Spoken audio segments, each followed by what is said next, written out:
So now we've seen what we're about to do, what we're going to do is add our first handler.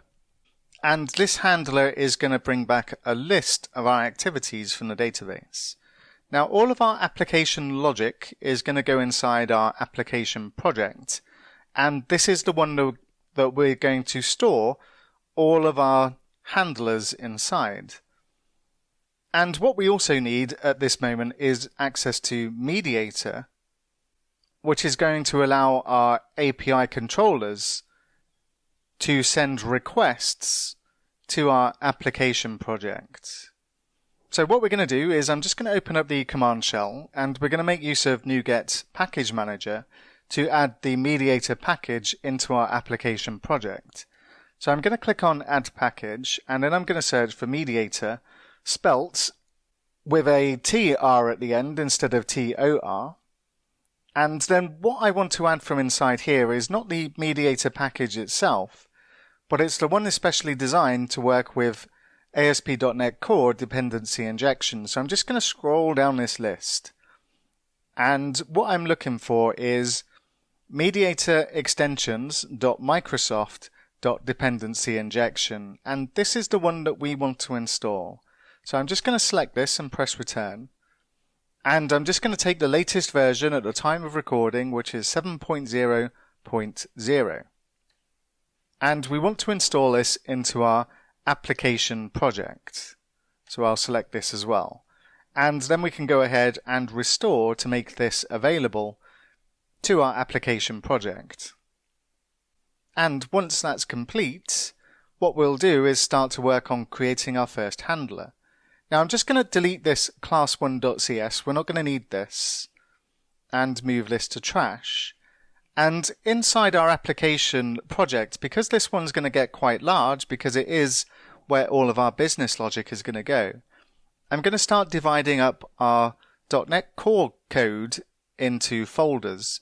And each feature inside our application project is going to have its own folder. So I'm just going to call this one Activities. And inside this folder, I'm going to create a new C# class, and all I'm going to do is just call this one List. And this is the kind of naming convention I'm going for inside our .NET Core projects for our handlers. Just really simple names that describe what they're doing, and because it's inside our Activities folder, then it's pretty obvious that this is going to be a list of activities. So what we want to do with Mediator is we want a query and we want a handler for this particular query. So I'm going to create a class called Query, and this is a nested class inside our list class, and it's going to be of type iRequest. And iRequest is a Mediator interface, and we need to tell this what we want to return from our query. And in this case, it's going to be a list of activity.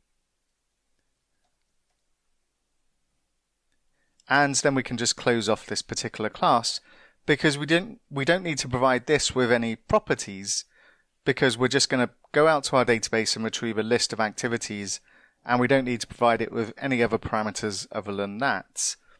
So I'm just going to bring in domain and system collections generic. And now that we have our query, what we need to create next is our handler. So I'm going to say public class handler, and this is going to be an iRequest handler. And for the types parameters in here, we need to tell it about our query, and we also need to specify what we're going to return from this handler, and it's going to be a list of activity, just like we did above. And we're getting a red underline here because this is an interface that we need to implement. So I'm just going to use the quick fix and say implement interface. And then this creates a handle method inside our handler class. So we get two things inside here as the parameters. We get our query request.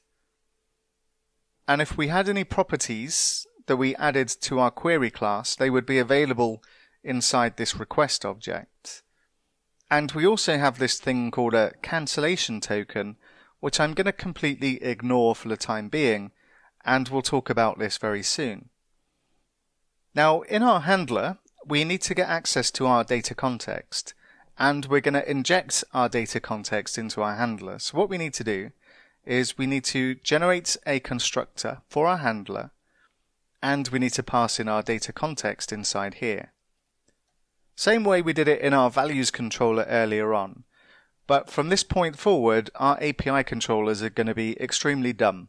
They're going to know nothing about our data context or our database or our logic. They're just going to simply be responsible for receiving HTTP requests and sending out HTTP responses. That's going to be the sum total of their responsibility.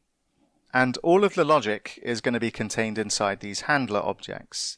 So I'm going to bring in persistence for our data context, and then I'm just going to initialize the field from parameter, just as I've done before. And I'm also going to remove this dot because it's redundant in this particular case. Now, inside our handler, what we want to do in here is just get a list of our activities and return them. So I'm going to say var activities equals await, and because we're using an asynchronous method here, we also need to use the async operator on our method, and then I'll say await context.activities.toList async. And I'll also need to bring in Entity Framework Core to make use of that particular method. And then all I need to do is return the activities. And this is our handler that's responsible for currently just going out and getting all of our activities from the database and returning them. So now we've got our handler in place, what we're going to look at next is creating an activities controller that's going to contain our endpoints that receive the HTTP requests and send out the HTTP responses. And we'll look at that next.